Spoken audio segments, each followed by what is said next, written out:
देश में अब जामा मस्जिद पर विवाद शुरू हो गया है।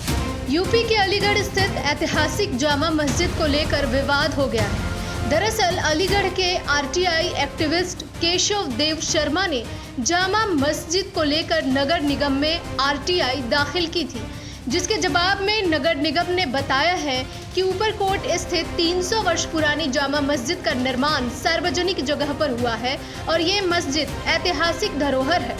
आरटीआई का जवाब मिलने के बाद केशव देव ने डीएम को पत्र लिखकर सार्वजनिक संपत्ति पर बनी मस्जिद को तोड़ने की मांग की। बीजेपी नेताओं का भी कहना है कि जो सार्वजनिक संपत्ति पर बना है वो अवैध है और उसे टूटना चाहिए।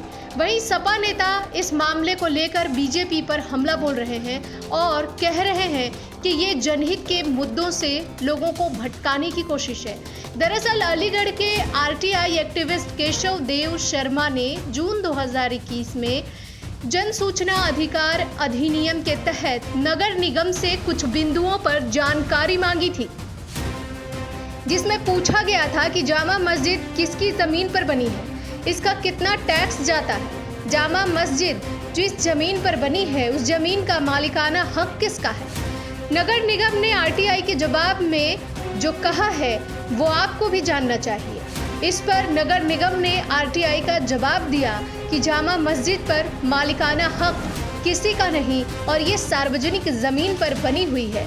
नगर निगम के जवाब के बाद केशव देव शर्मा ने 8 मई को जिलाधिकारी अलीगढ़ के साथ साथ कमिश्नर अलीगढ़, मंडल नगर आयुक्त नगर निगम अलीगढ़, उपाध्यक्ष विकास प्राधिकरण को पत्र लिखकर सरकारी सार्वजनिक भूमि से जामा मस्जिद सहित अवैध कब्जा हटाने की मांग की। इसके लिए उन्होंने 15 दिन का समय दिया है और उसके बाद वो कोर्ट की शरण लेने की बात कह रहे हैं। इस मामले के सामने आने के बाद बीजेपी के वरिष्ठ नेता पूर्व मेयर शकुंतला भारती ने कहा है कि आरटीआई में अगर नगर निगम कह रहा है कि ये अवैध है तो फिर वो जामा मस्जिद हो या कोई और चीज, उसे टूटना चाहिए।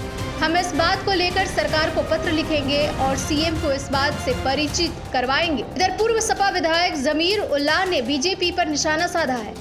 जमीर का कहना है कि बीजेपी के लोगों के पास कोई मुद्दा नहीं है। ये मस्जिद जब 1728 में बनी तब नगर निगम का नाम तक नहीं था और ना ही बीजेपी का नाम था। उस दौरान साबित खान गवर्नर थे और उन्होंने ही ये मस्जिद बनवाई थी।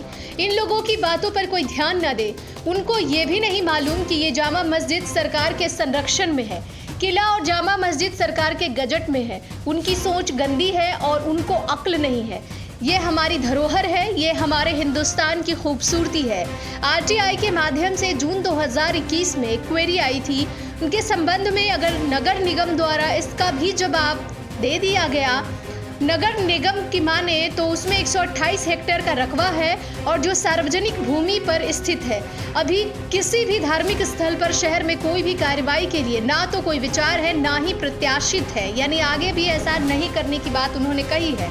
अलीगढ़ के एडीएम सिटी ने कहा है कि उनकी अगर राय मानी जाए तो ये जो मुद्दा है वो बेहद संवेदनशील मुद्दा है और इस मुद्दे को बिना जाने बिना रिसर्च किए भ्रामकता नहीं फैलानी चाहिए। उनका मानना है कि भ्रामक खबर है ये कि आरटीआई में लिखा है कि सार्वजनिक जमीन है, जो कि हमें मीडिया के माध्यम से मालूम पड़ा है। ये बहुत पुरानी मस्जिद है, 300 साल से भी ज़्यादा पुरानी मस्जिद है। इसमें प्रशासन से किसी ने शिकायत नहीं की है और ना कोई आरटीआई मांगी गई है। आगे क्या होता है ये देखने वाली बात होगी। क्या वाकई ये महज अफवाह फैलाने की एक कोशिश है? देखते रहिए न्यूज़ आई इंडिया।